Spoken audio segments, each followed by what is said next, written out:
Merry Christmas, written by USA Today bestselling author Lexy Timms, copyright 2023 by Lexy Timms, narrated by Kathleen Starr Hall.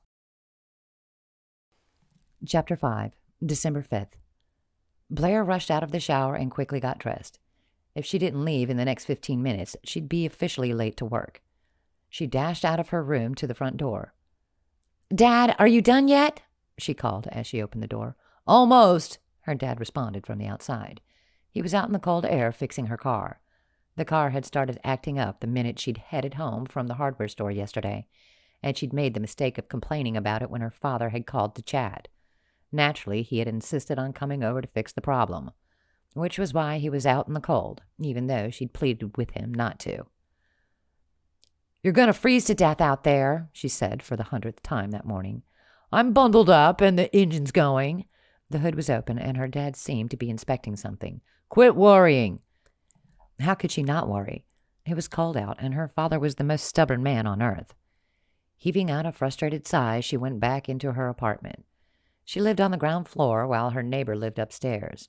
The place was small, but it was cozy, and she was proud of her independence. Fighting her worry, Blair went to the kitchen to warm up some toaster pastries and make her dad some coffee. She'd be late for sure now, but she was going to make sure her dad ate a warm breakfast no matter what. Blair would never forgive herself if he froze or caught a cold. As soon as she made the coffee, her father marched into the house. It was like he could smell the coffee from all the way out there. "Thank you kindly," he said, picking up a mug and taking a seat at the small kitchen table. "Car's good as new." "Thanks." She divvied up pastries onto 2 small plates. "Please drink the whole thing." "Yes, ma'am." "I'm serious, Dad. A couple of sips isn't going to do it. The entire cup," she insisted. Her dad grumbled under his breath. "I can hear you," she warned as she approached the table. Yeah, her dad said dismissively as he took a plate from her. "Rushing off to work?" Blair sat down. "I'm going to make sure you drink everything." "You missed a call while you were getting ready," he said, nodding towards the phone she'd absent-mindedly left on the counter. "Oh, shoot. Who was it?" she asked. "Not Nancy from work." "Nope, some guy." Her dad took a sip of coffee. "Said his name was Colson." "What? He called?" Blair's eyes widened. That must have meant that he was ready to schedule a day for her to stop by and look at his great-grandmother's antiques. Dad set the cup down, his dark eyes narrowing in suspicion. "What's with you?" Oh, no. She'd walked right into the trap and accidentally spilled the beans. Maybe she could salvage this. Blair took a bite out of her pastry to hide the blush she felt rising. "Nothing."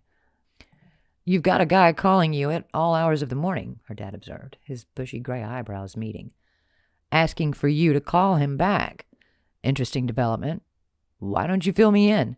"There's nothing to fill in," she said quickly. Sure, whatever you say." He went deceptively quiet for several moments. Then he crossed his arms and looked at her like he was a cop prepping an interrogation. "Who is this Colson guy?" "Nobody, just a friend. A customer." "Which is it?" her father demanded. "A friend or a customer?" Darn it. She hadn't prepared for this at all. What happened to her dad just stopping by to fix her car? This wasn't supposed to be about her personal life, for crying out loud. "Both," she answered before taking a fortifying sip of coffee. "You've got friends and customers calling you at all hours," he pressed. Destin Hawthorne was like a dog with a bone when it came to prying into her life. He was worse than her mom and her brothers combined. At least they pretended to know how to take a hint. Not her father. "He's very important," she said. "Some of his antiques are going to bring in good money. So if you don't mind—" "Hold it," Dad interrupted. "How long have you known him?" "A few days," she answered. "He's single?" Blair groaned. "Here we go." "Well?" "Yes, Dad, he's single," she said, irritated. "He's single. I'm single. What's the big deal?" "How old is he?" Her dad wasn't going to let this up. She was cornered. I don't know. Not much older than me, I imagine," she said. Dad grinned and put his mug down to rub his hands together with glee. "Is he straight?" "Dad!" "It's the 21st century, so we can't assume," her dad said. "Is he into women or not?" "Blair?" "He basically said he's straight and sometimes he looked at her with a heat in his eyes that made his interest in her seem undeniable. "And?" "And nothing. This is professional partnership," she said. "Nothing more than that." Does he know that? Because sounded real excited about selling antiques, her father said. Too excited if you ask me. She raised an eyebrow, hoping to project some amount of confidence. You're surprised that one of my customers is excited about selling their stuff? Nobody's that excited about antiques except for you, her dad said. Plus, he was only excited when he thought you were the one who'd answered. You should have heard his disappointment when he realized it wasn't. Wait, suspicion set in. What did you say to him? Oh, I thought there was nothing to fill in, Dad raised an eyebrow. What do you care what I said to this guy anyhow? Thought he was just a friend or was it customer? I said he was both. In fact, Blair had told Coulson that much when they'd met up at the store yesterday. She'd blurted out that they were just friends, partially to get over her initial shock of him saying they were no longer strangers, and partly to put the brakes on whatever he was going to say next. He'd done that thing where he stared deep into her eyes and told her that she was no longer a stranger to him. Nobody had ever said something like that to her with such intensity. It had felt overwhelming. What he'd left unsaid made her heart skip a beat because it was impossible. She'd felt like he was on the brink of telling her something that he shouldn't, because they hadn't known each other long enough to be making declarative statements. For heaven's sake, she didn't even know his last name. Must be nice having a new friend, her father said. Blair put her mug down and narrowed her eyes. She didn't care if she was trying to walk this tightrope. She was going to get the truth out of her dad no matter what games he tried to play. If he had said something embarrassing or scared Coulson off, she wanted to know about it ASAP. Then she'd go and salvage whatever mess her father had made. Because knowing him, he had definitely put his foot in it. I'm serious, Dad, she continued, tapping her fingers against the surface of the table in irritation. No stalling. What did you say to Coulson? And I mean the exact words. You know, there's nothing like a little Irish whiskey to jog the old memory. Bribery is beneath you, she grumbled. Is it? Her dad smiled as he held out his mug of coffee. Might help me stave off the chill. Pretty cold morning, you know. You can't drink when you have to drive to work, she reminded him. I'm not asking for much, just a little. Besides, you can drop me off at the car shop since it's on the way to your store, Dad suggested. Think of it as payment for my help fixing your car.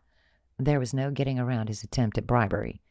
If she wanted to know the details of her father's conversation with Coulson, she'd have to pay up. At least it was better than arguing her way to the truth. Sighing, she got up to get one of the small bottles of whiskey she kept in her antique liquor cabinet. Blair rarely drank alcohol and only brought it out for special occasions, but this was as good a time as any. With a sigh, she returned to her seat at the kitchen table and poured some of the whiskey into her dad's mug. Thank you. Her dad took a big gulp of his coffee. Ah, good stuff. What were we talking about again? Oh, right, your friend Coulson. She felt butterflies in her stomach at the mere mention of his name. He called and asked for me? Her father paused for a second. I believe he started by saying, Good morning, sleepyhead. Then something about having a great time on your outing yesterday? So her father was well aware of the fact she'd been out in public with Coulson. Terrific. Knowing her dad, he'd probably think it had been a date, or he'd try to spin it that way to pressure her into actually going out with Coulson. Worse, her dad made a habit of talking everybody's ear off at the car shop, so the whole town was bound to learn that Blair had been spending her time with a mysterious newcomer. And what did you say? She pressed. Well, I told him that you were getting ready for work, and as your father, I'd be glad to take a message. Please tell me that's all you said. There had been frequent incidents of her father pointedly telling random men that she was unmarried and looking for a husband, so Blair braced herself for the worst. Let's see. Dad paused to think it over. We talked about your store. He had quite a few questions about antiques, as if I would know. Then there was some boilerplate about the weather. Is that it? Oh, hang on. Coulson said that he wanted you to come over to his place, her father replied. I told him that you didn't have a boyfriend who would object to that. Dad! What? I was subtle about it, Dad insisted.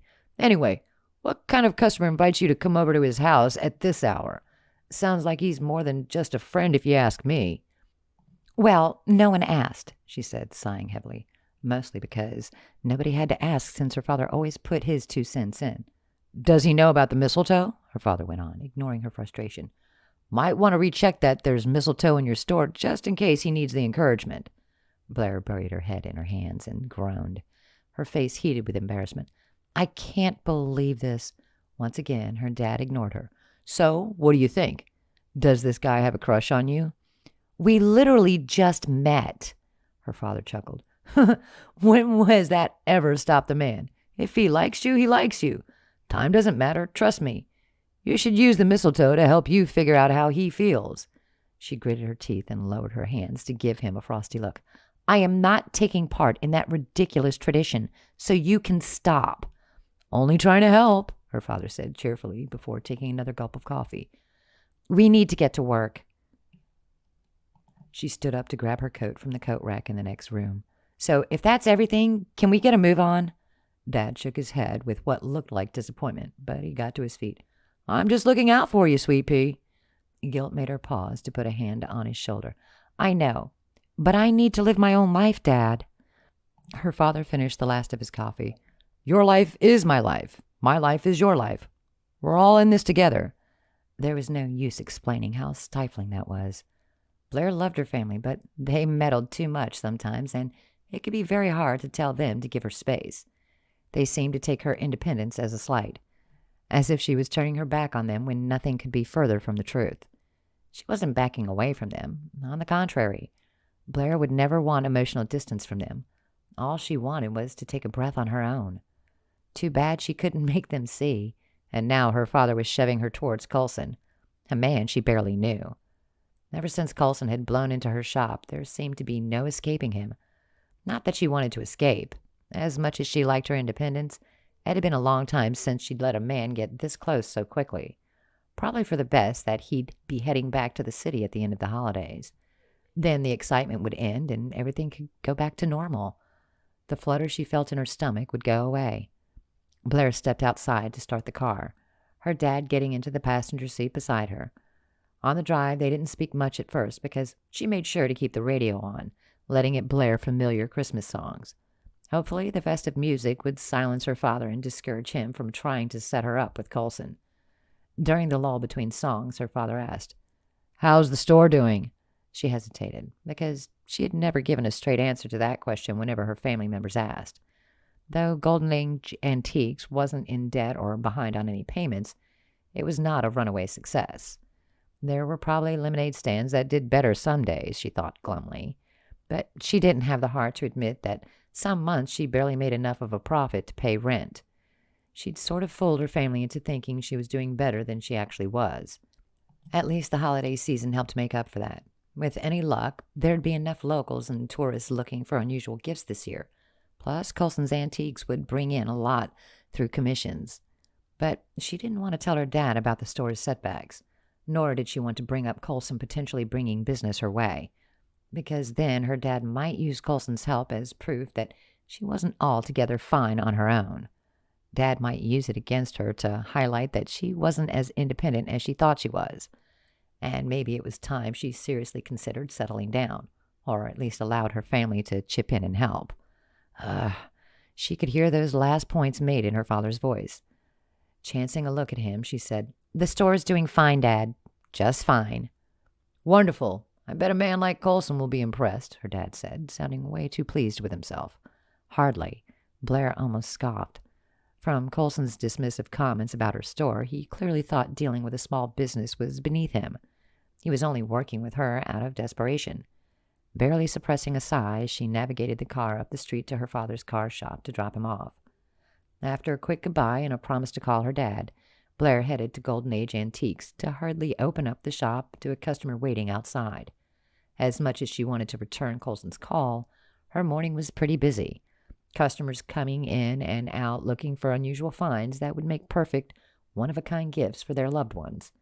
To her relief and delight, she managed to sell a few pieces just like she had predicted. The holidays were often the best season for her when it came to sales, and this year was no different, thank goodness. When lunchtime approached, Blair welcomed her sometime employee, Nancy McLean, into the shop.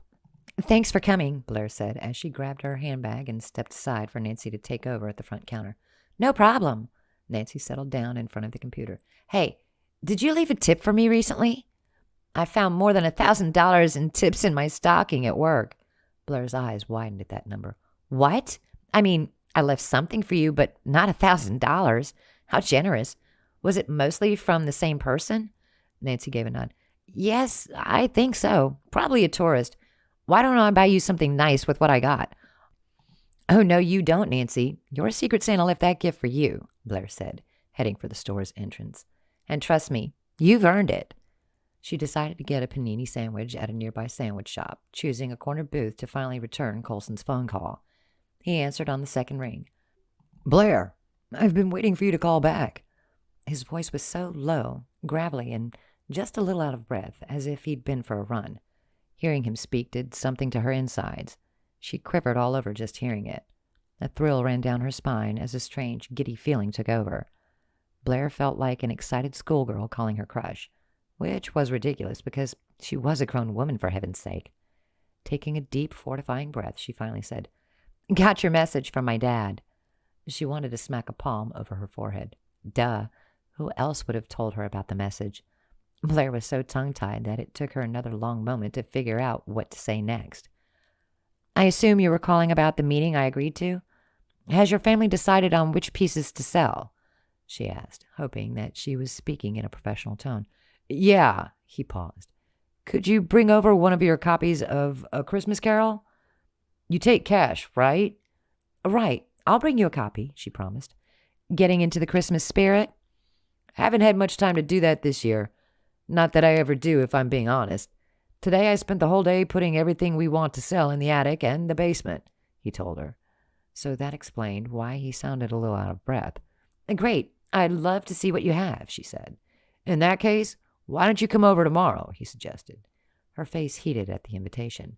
Blair had been expecting his call, so why on earth was she blushing? Swallowing hard, she tried once again to compose herself while her heart raced. But it was no use, because she was starting to understand why she was in such a state. Blair had only ever spent time with Colson in public. However, now that their meeting was being confirmed, Blair realized they'd be together in private. Alone.